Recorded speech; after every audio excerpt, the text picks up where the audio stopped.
My stepmom lied to manipulate my family, so I had to call her out in front of everyone. A complex family dynamic. To understand this story, I need to give you a bit of background on my family situation. My relationship with my dad isn't the best. Ever since he divorced my mom 11 years ago, things have been rocky, but things got a lot more complicated 9 years ago when he met Hannah. Hannah isn't malicious, but she's incredibly immature for someone who's 48. She's the type of person who doesn't grasp the concept of personal boundaries. When you say no, she hears maybe, or try harder to convince me. It's been like this since the day I met her. At first, I thought it was just nerves, but over time, I realized that's just how she is. Back when it was just me and my husband, I could tolerate her more easily. She was annoying, sure, but not directly impacting vulnerable people. But now that we have kids, my son is 7 and my daughter is 3, her behavior has become a lot harder to ignore. Kids can't advocate for themselves the way adults can, and her refusal to respect boundaries becomes a much bigger issue when it involves them. That's why, for the past couple of years, I've kept a respectful distance from Hannah. I don't hate her, but I definitely prefer limited, controlled interactions, especially when my kids are involved. The initial invitation. This all started about 2 months ago. Hannah and my dad were planning a trip to Orlando, Florida for July. They were super excited about going to Disney World and Universal Studios. One afternoon in April, they came over for a visit, and while we were having coffee in the backyard, Hannah asked if my husband and I wanted to join them. I'll admit, I was surprised. I didn't expect them to include us in their vacation plans, especially since they know we have our own family plans and work commitments. I genuinely thanked her for the offer. It was kind of her bit. I explained that we wouldn't be able to go for a few reasons. First, we already had plans to visit Orlando in January, and 2 big trips like that so close together just aren't feasible for us. Second, July is an extremely busy time for me at work, and I can't take time off. What I didn't say, but is equally important, is that we've traveled with Hannah before. 2 years ago, we all went to a beach resort together, and it was rough. Hannah has a very specific way she thinks vacations should go, and it doesn't match our family dynamic at all. She's controlling about the schedule, ignores the kids' nap times, and constantly changes plans last minute. My husband, who's usually extremely patient, literally told me after that trip that he'd rather eat glass than do that again. Dramatic, yes, but I got it. The persistence continues. I thought I had made our decision crystal clear, but a week later, Hannah called me to ask again. She said they were about to book flights and hotel rooms and wanted to double-check that we really didn't want to go. She asked if there was any chance we might change our minds. Again, I explained politely but firmly that we weren't going. I thanked her once more, but let her know our decision wasn't going to change. I really thought that was the end of it. But a few days later, my younger sister called me, confused. Hannah had contacted her and invited her and her boyfriend to the Orlando trip. But what really upset me was that she told my sister I was considering going, and that's why she wanted to make it a bigger group. That was a blatant lie. I had never said I was considering going. In fact, I had been crystal clear that we weren't. I immediately called Hannah to set the record straight and told her she should not be telling people otherwise. The unacceptable proposal.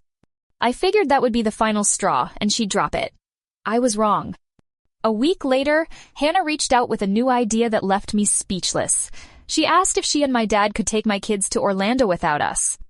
I said no instantly. Not only do we live in different cities, but a trip to Orlando involves flights, visa paperwork, and being in a completely different place. There's just no way I'd let my 7- and 3-year-old kids go on a trip like that without me or their dad. Even if we lived nearby, I still wouldn't feel comfortable leaving my young kids in Hannah's care for a vacation. Her history of not respecting boundaries and being impulsive does not inspire confidence for something this big. I explained all of this kindly but firmly, and again, I thought she got the message. The devastating lie. Last week, my husband and I finally went out for a dinner date, our first in months. My sister offered to babysit the kids at our place. She does this occasionally, and the kids love it. Apparently, Hannah knew we were going out that night. She just happened to stop by to drop off a birthday gift for my husband. My sister, being polite, invited her in for coffee while the kids played.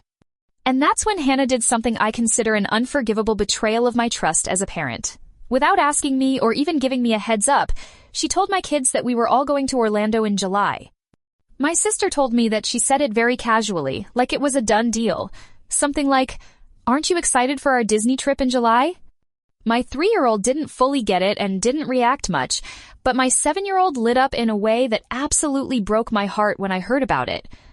He started talking nonstop about Disney World, the roller coasters he wanted to ride, the characters he hoped to meet, asking if we could stay at a hotel with a pool. His excitement was pure and real.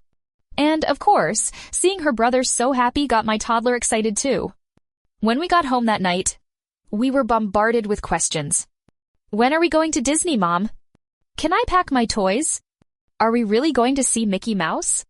It was heartbreaking and infuriating. Their innocent joy based on a lie filled me with a kind of rage I rarely feel. The confrontation. That night, after the kids were asleep, I called Hannah. I didn't yell or lose my temper, but I was more direct than I've ever been. I told her what she did was completely unacceptable, that she had no right to make promises to my children, especially ones she knew she couldn't keep. That she had created a situation where my kids would experience unnecessary disappointment. Then I gave her 2 choices. Either she could tell the kids the truth and apologize for the misunderstanding, or I would, and if I did, I wouldn't sugarcoat anything. If she did it herself, she'd at least have the chance to apologize and explain it as a mistake. She chose to call the kids. I put the phone on speaker to make sure she actually followed through. She apologized, explained the situation, and made it clear we weren't going to Orlando in July. It was a tough conversation. My son especially got very sad. There were tears, confused questions. Why did she say we were going if it wasn't true? But after the call, my husband and I sat them down, explained everything in age-appropriate terms, and reassured them with our actual January trip plans. The fallout.